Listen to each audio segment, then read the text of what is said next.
రోజాకి ఏం మాట్లాడాలో తెలియట్ల పరిస్థితిలో ఉంది. ఆమె గురించి మాట్లాడాలంటే ఈ డిబేట్లో మాట్లాడడం కన్నా ఉదాహరణ ప్రెస్ మీట్లో మాట్లాడచ్చు. అసలు సిబిఐ ఇచ్చిన రిపోర్ట్ ఇప్పుడు నేను చూపించింది కూడా ఇది జనసేన పార్టీ ఇచ్చిన రిపోర్ట్ కాదు, ఇది ఛార్జ్ షీట్ సిబిఐ ఇచ్చిందే. 10% బిలో ఉంటే బయట కనపడదు, 10% బిలో ఉంటే బయట కనపడదు ఇచ్చింది. మీరు 10% బిలో చేశారని మేము చెప్తున్నాము. అదే కదన్నా, దీంతో నెయ్యి వస్తుంది, దీంతో నెయ్యి రాదు, ఇది దేంతో వస్తుంది అది చెప్పండి నేను చెప్తున్నా. అది తెలియకపోతేనే మీరు చాట్ జీపీటీకి వెళ్ళండి, మంచి యాప్స్ వచ్చినాయి ఈ మధ్యకాలంలో, ఏమున్నా పట్టేయచ్చు, దాంట్లో ఉంది డీటెయిల్స్ అంతా. రోజా అలాంటి వీడియోలో చూస్తూ ఉంటుంది కాబట్టి మేము ఆ వీడియోలు చూడలేదు. రోజా అలాంటివి బాగా చూస్తూ ఉంటాయి అందరివి, అప్పుడు హిందూపూర్ వాడిది, ఇప్పుడు ఇంకెవరు చూస్తూ ఉంటుంది కాబట్టి ఆమె చూస్తూ ఉంటుంది. ఆమెకు అవన్నీ బాగా చూస్తూ ఉంటుంది.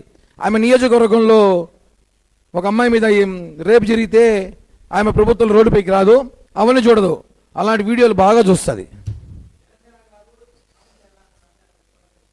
ఆమె చెప్తుంది, ఆమె చెప్పినంత మాత్రం ఇప్పుడు వాళ్ళకి ఏం పెట్టాలి మేము? ఇప్పుడు విచారణ జరుగుతాను, నేను రిపోర్ట్ బయట వస్తాయి కదా, వచ్చినాక మాట్లాడతాము.